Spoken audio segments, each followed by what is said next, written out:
혹시 직장에서 회식하는데 상사가 술잔을 딱 주면서 자, 이거 한 잔으로 우리 팀워크 다지는 거야. 이럴 때 있잖아요. 그럴 때 속으로 이거 거절하면 나만 너무 유별나 보이나 하는 생각 혹시 해보셨어요? 아, 네네. 그런 상황들 있죠. 누구나 한 번쯤은 겪어봤을 법한 고민인데요. 네, 바로 그런 마음속 딜레마와 오늘 우리가 함께 깊이 들여다볼 이야기가 연결됩니다. 성도는 성경대로 세상을 살아야 합니다. 라는 제목의 설교 말씀인데요. 특히 다니엘서 1장을 중심으로 그게 구체적으로 어떤 의미인지 좀 파헤쳐 보려고 해요. 아, 다니엘 이야기군요.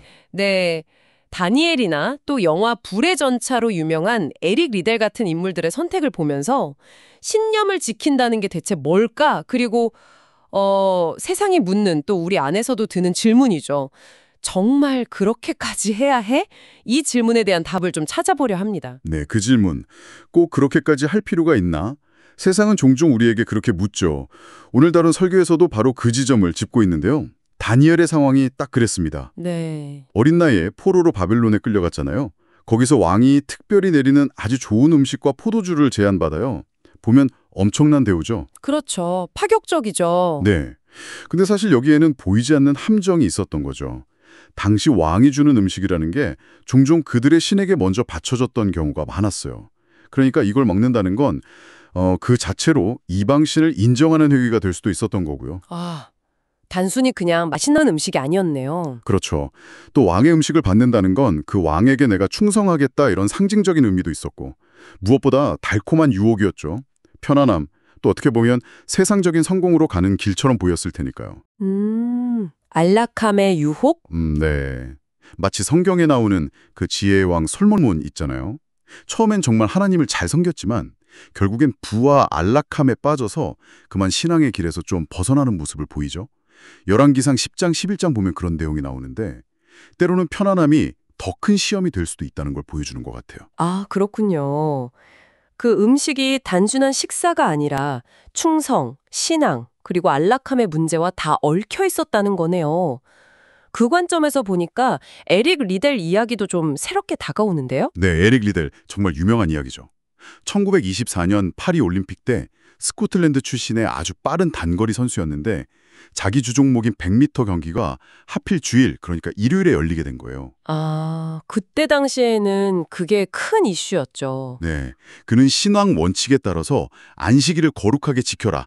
이 말씀을 따라야 한다. 그래서 경기 포기하겠다. 이렇게 선언을 한 거죠. 와, 이게 국가적인 영광이 걸린 문제였고 심지어 왕세자까지 나서서 설득하고 올림픽위원회는 협박하고 언론은 막 비난하고 그런 상황에서도 예배를 선택한 겁니다. 정말 대단한 결정이었어요. 그리고 대신 나갔던 400m 경기에서 놀랍게도 금메달을 땄잖아요.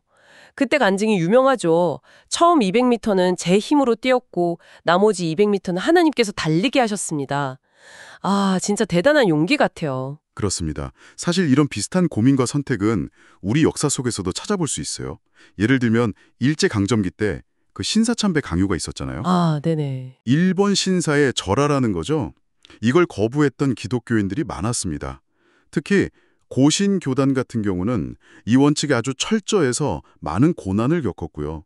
단순히 신사참배 거부뿐만 아니라 이른바 주일 성수라고 해서 주일에는 뭐 돈을 쓰거나 일을 하지 않는다. 심지어 국기에 대한 경례를 거부해서 감옥에 간 분들도 있었다고 해요. 와, 정말 철저했네요. 네, 이런 모습들이 오늘날에도 형태는 좀 다르지만 비슷하게 나타나는 거죠. 직장 회식에서 술 강요받는 거라든지 주말 근무나 시험 같은 거요. 신앙과 부딪히는 순간들이요. 맞아요. 그래서 요즘 젊은 세대들은 때로 그런 질문을 하기도 하는 것 같아요. 꼭 술, 담배 안 하고 주일 꼭 교회 가야 하면 신앙인가? 뭐 이런 질문들이요. 네. 뭐랄까 기성세대의 신앙 방식에 대한 질문일 수도 있고요. 특히 코로나 팬데믹 이후에는 교회에 직접 나가지는 않지만 신앙은 유지하려는 소위 가나안 성도 현상도 늘어났다고 하잖아요. 이런 흐름과도 무관하지 않아 보입니다. 네, 그런 세상의 어떤 기준이나 압박 속에서 그렇다는 신앙인의 대답은 무엇일까요? 설교에서는 그 답을 우리 왕은 하나님이십니다 라는 선언에서 찾고 있습니다. 다니엘 이야기로 돌아가 보면 그는 뜻을 정하여 왕의 음식으로 자신을 더럽히지 않기로 결심하죠. 다니엘서 1.8절에요. 네, 뜻을 정하여. 아주 중요한 표현이죠. 그리고는 제안을 하잖아요. 열흘 동안 우리에게 채식만 먹게 해보고 다른 소년들과 비교해달라. 맞아요. 다니엘 1장 12절부터 16절까지 나오는 내용이죠. 여기서 중요한 건 설교자도 강조하듯이 다니엘이 나는 이제부터 평생 채식만 할 거야 라거나 율법 조항 하나하나를 완벽하게 다 지킬 거야 이런 의미라기보다는 네. 서약의 표현이었다는 점이에요. 아, 그렇군요. 핵심은 그 음식 규정 자체가 아니군요. 정확합니다. 핵심은 내 삶의 주인이 누구냐 이 질문에 대한 다니엘의 대답이었던 거죠. 세상의 기준, 세상이 주는 안락함이 아니라 나는 하나님의 뜻을 따르겠다 이 결단이었던 겁니다. 그 결과로 다니엘이 나중에 정말 높은 자리까지 오르고 성공하지만 네, 다니엘 12장 3절에도 나오지만 그건 사실 목적이 아니었던 거죠. 신실함에 따른 결과였을 뿐이고요. 설교에서도 이야기하듯이 우리가 어떤 규칙들을 지키느냐 마느냐, 뭐 술, 담배, 주일 성수, 11조 이런 것보다 더 근본적인 질문은 나는 지금 누구의 목소리에 귀를 기울이고 있는가라는 겁니다.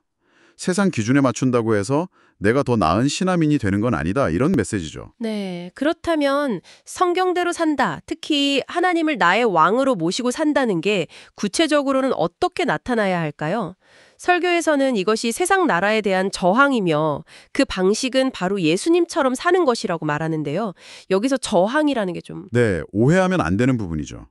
여기서 말하는 저항은 무슨 정치적인 투쟁이나 폭력을 말하는 게 아닙니다. 다니엘이 뭐 바벨론 제국이랑 막 싸우거나 왕을 암살하려고 시도하거나 그러지 않았잖아요. 그렇죠. 성경 에베소서 6장에서 말하는 것처럼 이건 영적인 싸움이지 사람과의 싸움이 아니라는 점을 분명하게 하고 있습니다. 아, 영적인 싸움? 네. 그래서 하나님을 정말 내 왕으로 인정한다면 우리는 그분의 아들이신 예수님의 방식을 따라야 한다는 거예요. 그리고 그 방식은 바로 사랑과 순종으로 나타난다는 거죠. 사랑과 순종이요? 네. 예를 들어서 성경에서 남편은 아내를 자기 몸처럼 사랑하고 아내는 남편을 존경하라고 가르치잖아요. 이게 당시 로마 사회의 아주 가부장적인 문화와 비교하면 굉장히 다른 어떻게 보면 혁신적인 방식이었거든요. 아, 당시로서는 파격적이었겠네요. 그렇죠. 또 예수님께서 십자가 위에서 온갖 모욕과 조롱을 받으시면서도 거기서 내려오지 않고 끝까지 순종하신 이유가 뭘까요? 바로 우리를 향한 사랑 때문이었죠. 네. 결국 다니엘 이야기의 핵심도 단순히 음식을 거부했다 이 사건 자체가 아니라 하나님이 나의 왕이시다. 이 믿음 하나로 죽음까지도 각오했던 그의 삶의 태도인 겁니다. 원수까지 사랑하고 하나님께 끝까지 순종하신 그 예수님의 방식, 그것이 진짜 저항이다. 라는 깊은 통찰을 주는 거죠. 와, 오늘 이야기를 쭉 정리해보면 결국 성경대로 산다는 것은 단순히 어떤 표면적인 규칙을 지키는 것 넘어서서 내 삶의 왕좌에 정말 하나님을 모시고 세상의 여러 가지 압력 속에서도 그분의 뜻을 사랑과 순종으로 실천하려는 의지다. 이렇게 요약할 수 있겠네요. 다니엘과 에릴리델이 보여줬던 것처럼요. 네, 맞습니다. 그래서 마지막으로 이 설교가 우리 모두에게 던지는 두 가지 강력한 질문을 여러분께도 좀 나누고 싶습니다. 첫 번째 질문은 이것입니다.